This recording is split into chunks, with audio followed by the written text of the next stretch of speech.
Você chegou ao canal Papeando Bíblias e Afins, um canal cujo conteúdo é estudo bíblico, pregação da Palavra de Deus e também comentários diversos. Conteúdo histórico e cultural, antropológico, filosófico e mesmo social, nós procuramos, de maneira clara e objetiva, tratarmos de diversos temas que envolvem a Palavra de Deus e também a sociedade humana. Então, antes de prosseguirmos, inscreva-se no canal, ative o sininho, compartilhe. Vamos ao tema de hoje. O ponto número 2. Nós falamos aqui primeiro ponto, antes da regeneração, precisa haver o arrependimento, a metanoia. Depois dessa metanoia, ela leva o ser humano à conversão. Essa conversão abre espaço, é o homem abrindo o coração, Apocalipse, Jesus disse, eis que estou à porta e bato, se alguém ouvir a minha voz e abrir, eu entrarei, cearei com ele e ele comigo, cearei com ele e ele comigo, é a conversão. Nessa conversão, o Espírito começa a trazer uma regeneração, não a regeneração como obra do homem, mas é uma regeneração como obra e ação direta de Deus e do Espírito Santo, e vamos entrar perante um tribunal ou seja, sermos julgados pelo nosso passado, mas não entramos sozinhos, porque nós temos um advogado, diz lá João, e essa justificação é uma sentença que iremos receber. Você veja aí, voltando só um pouquinho aí, Marcelo, no slide, obrigado.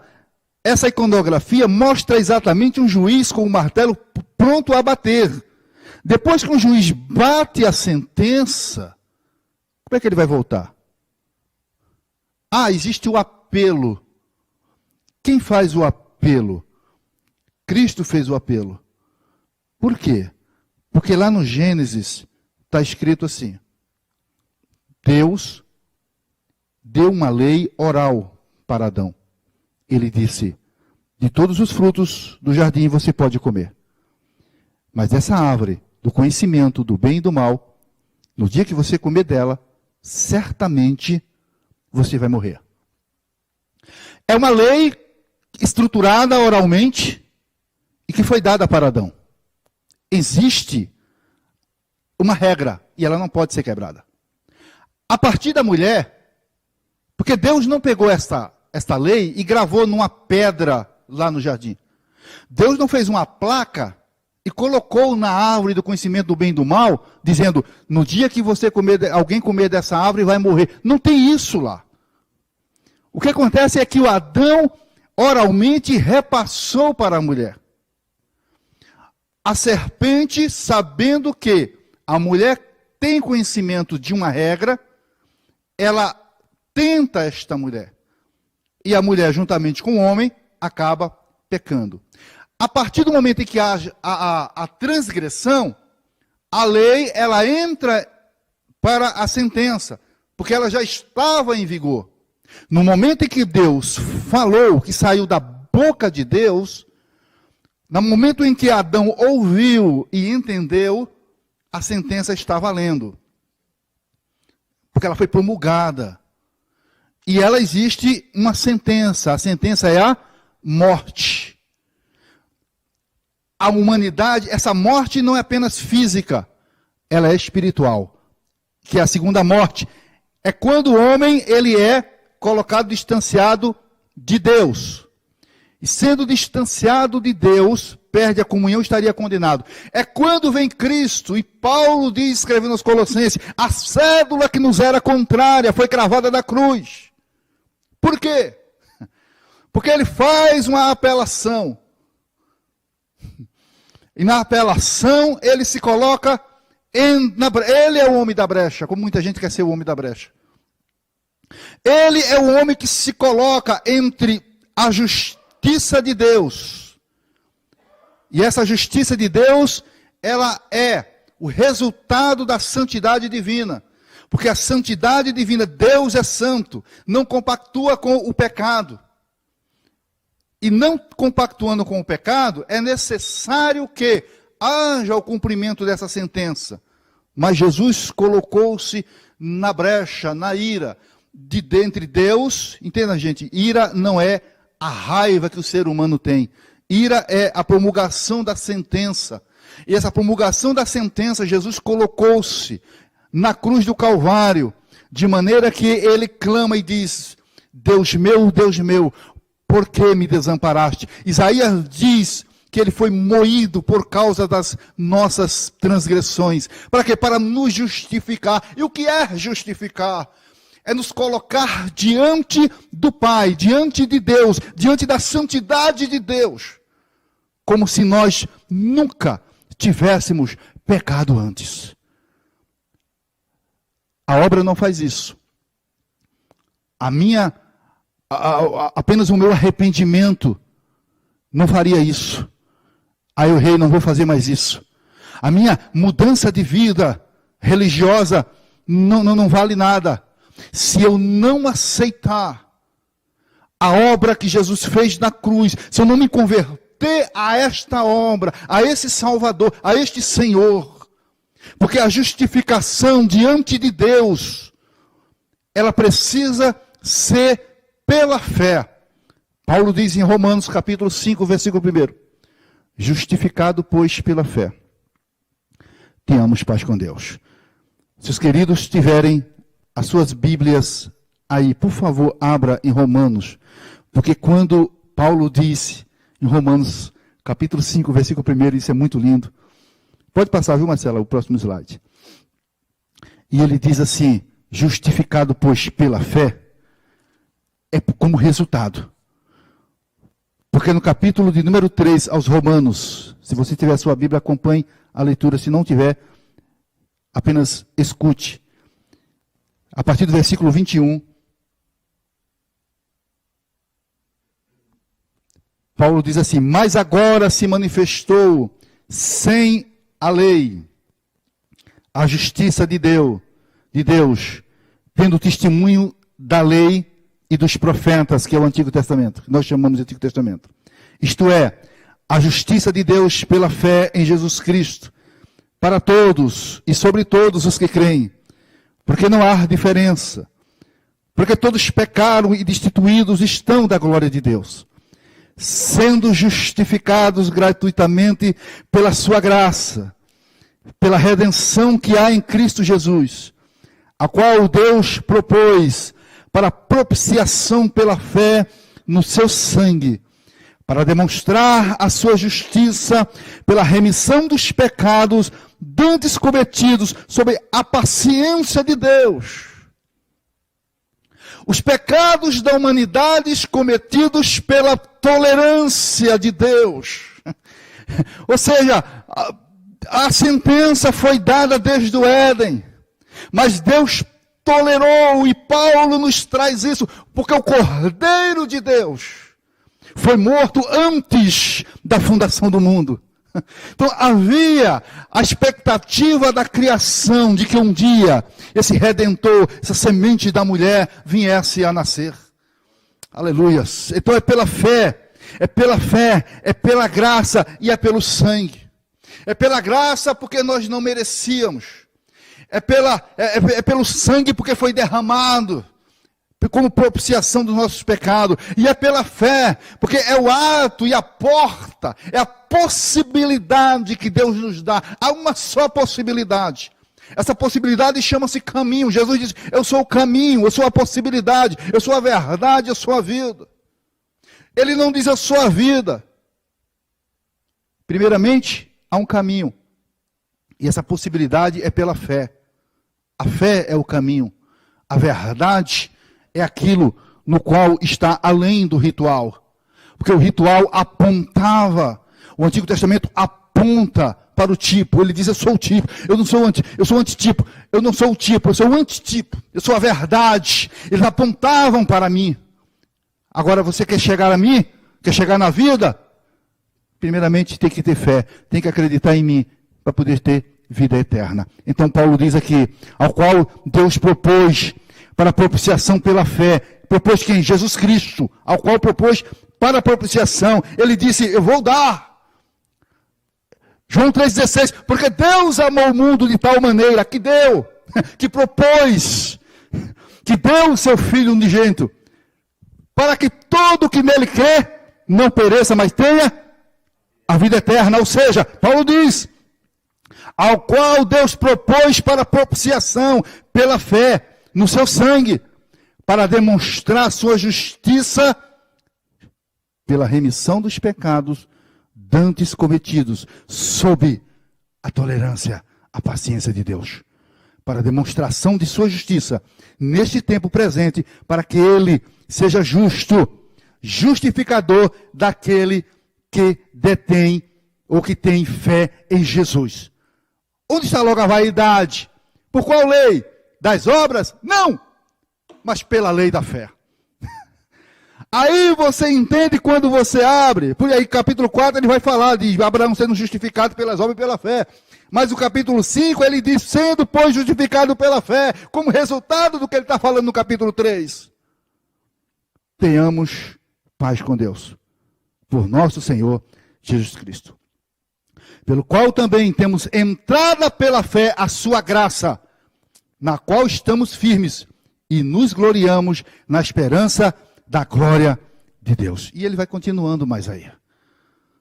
A justificação para o homem é a condição que nós temos, como está escrito lá em Hebreus. Agora nós temos a ousadia, a justificação pela graça, pela fé e pelo sangue, nos dá a ousadia de adentrarmos a presença dele no lugar santíssimo, e na presença dele no lugar santíssimo, adorarmos, glorificarmos o nome dele, e ele se manifestar na nossa vida, glória a Deus. A nossa revista diz que a justificação do novo homem, o novo homem nasce através da fé, e em Jesus Cristo, está aí no slide no ponto 2, num contexto de injustiça e pecado, por isso precisa de um novo status diante do tribunal de Deus, ou seja, que é a justificação pela fé. E a inutilidade das obras humanas, como nós temos comentado, ainda que boas e aparentemente meritórias, não nos salvam nem nos justificam diante de Deus. Aí está aí Efésios 2, 8 e 9. Pela graça sois salvos, isso não vem de vós. Isso é, a salvação é mediante a fé. A lição continua. Aliás, aqui no slide, são elas consideradas trapos de imundícia. Isaías 64, 6, e eu faço questão de ler. Deixa eu achar aqui, se você tiver a sua Bíblia, leia, e eu vou explicar para você o que é trapos de imundícia. 64, 6. Deixa eu ler o 5 e o 6. Saíste ao encontro daquele que se alegrava e praticava a justiça, daqueles que se lembram de ti nos teus caminhos. Eis que tiraste, porque pecamos. Neles há eternidade, para que sejamos salvos. Mas todos nós somos como o imundo, e toda a nossa justiça como trapo da imundícia. E todos nós caímos como a folha, e as nossas culpas como um vento nos arrebatam. E já não há ninguém que invoque o teu nome, que desperte e te detenha, porque esconde de nós o rosto e nos fazes derreter por causa das nossas iniquidades. Esse afastar o rosto é exatamente a paciência de Deus que Paulo fala. Esse afastar o rosto é o que está escrito em Isaías, no capítulo 1. Deus não nos trata segundo os nossos pecados. É o que diz lá Jeremias em Lamentações, né? Na tua ira, lembra-te da tua misericórdia. Ou seja, ai de nós se Deus tratasse conosco por conta das nossas pecaminosidades. Mas ele escondeu de nós o rosto, ou seja, ele se afastou um pouco para não agir diretamente, não dar a sentença diretamente, porque havia a própria promessa e profecia dele, que nasceria um varão, e ele sabia que encarnaria para tomar sobre si, como disse Isaías, os nossos pecados, para nos tornar justos pela fé, aceitando a graça que é proposta por ele, o sacrifício de sangue que Jesus fez, e através desse sacrifício que Jesus fez, nos dá a condição de sermos chamados de salvos. Então, A partir desse processo, ou seja, só existe um meio de obtermos a salvação e nos justificarmos, ou sermos justificados perante o justo juiz, que é a fé dos méritos perfeitíssimos de fé e de Jesus Cristo. Romanos 5:1. A partir desse processo, o novo homem passa a ter um novo status jurídico perante Deus, ou seja, é como se nunca tivesse pecado antes. A maravilhosa doutrina da justificação. Ao pecador que pela fé recebe a Jesus, é o próximo slide, obrigado Marcelo, Deus lhe concede mais que um mero perdão. Veja só, ao pecador que pela fé recebe a Jesus, Deus lhe concede mais que um mero perdão, e muito mais que uma anistia. Concede-lhe o estado de justo, pois a justiça de Cristo muda por completo a situação jurídica do réu. Este é completamente perdoado e seus pecados inteiramente eles são apagados. O que é um pecado apagado? Um pecado apagado, ou pecado esquecido, é um pecado que não sai da memória de Deus. Porque Deus não tem amnésia, como muita gente fala. Quando Deus fala assim, de seus pecados não me lembrarei mais, lembrar, essa expressão que ele está dizendo o seguinte, não levarei mais em consideração. Não lembrar para levar em consideração. Ou seja, aquilo que foi perdoado não se leva mais em consideração.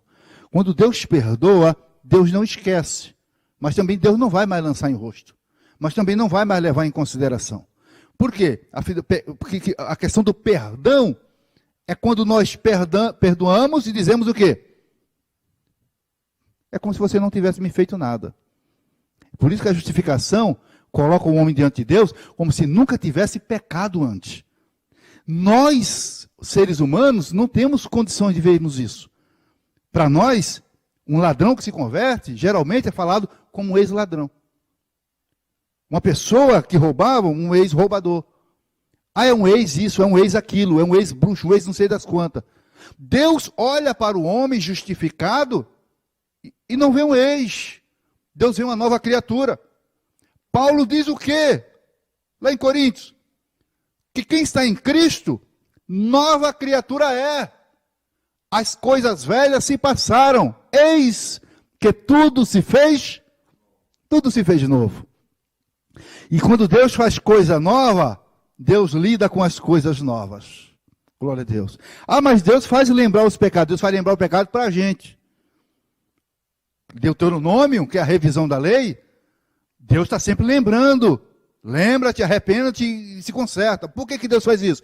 Para nós é como um tino de alerta. Ei, lembra-te de onde você saiu. Deus fala, ei, lembra-te de onde eu te tirei. Mas Deus não está dizendo assim, eu estou me lembrando. Não. Deus está dizendo assim, lembra-te. Para quê? Porque a pessoa está dando meia volta e querendo voltar para o seu erro. E Deus está tomando o cuidado de nos lembrarmos. Porque nós somos volúteis para voltarmos para os mesmos erros. É por isso que o Espírito Santo está sempre conosco.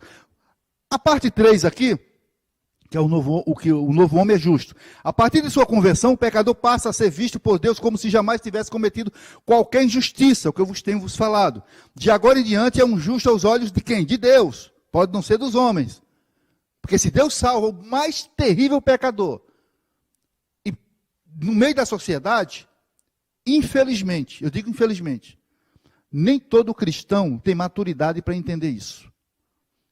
Mas fez isso, fez aquilo, fez não sei das quantas, agora diz que é crente, agora está na igreja, é para enganar os crentes. Eu escuto isso de pessoas que se dizem cristãs.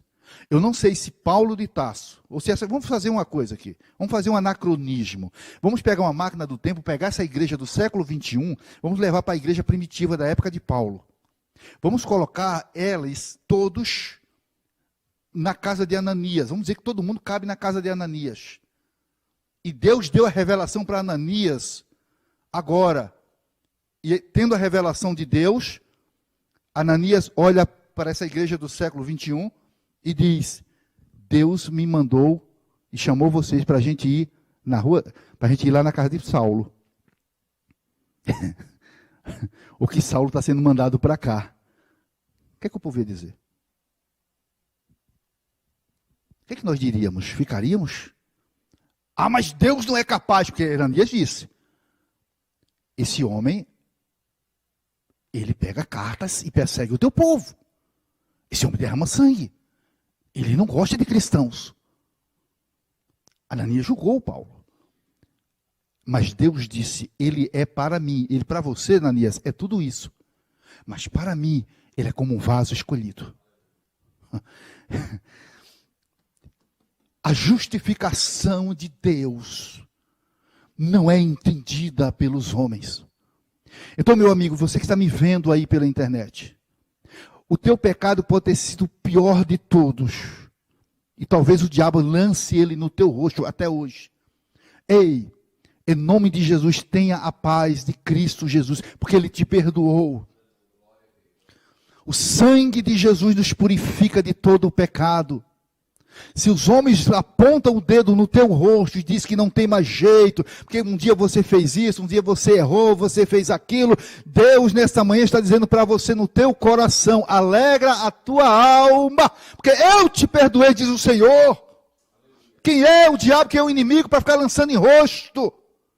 Se está em Cristo, a nova criatura é justificado, viva uma vida nova, põe um sorriso novo nesse rosto.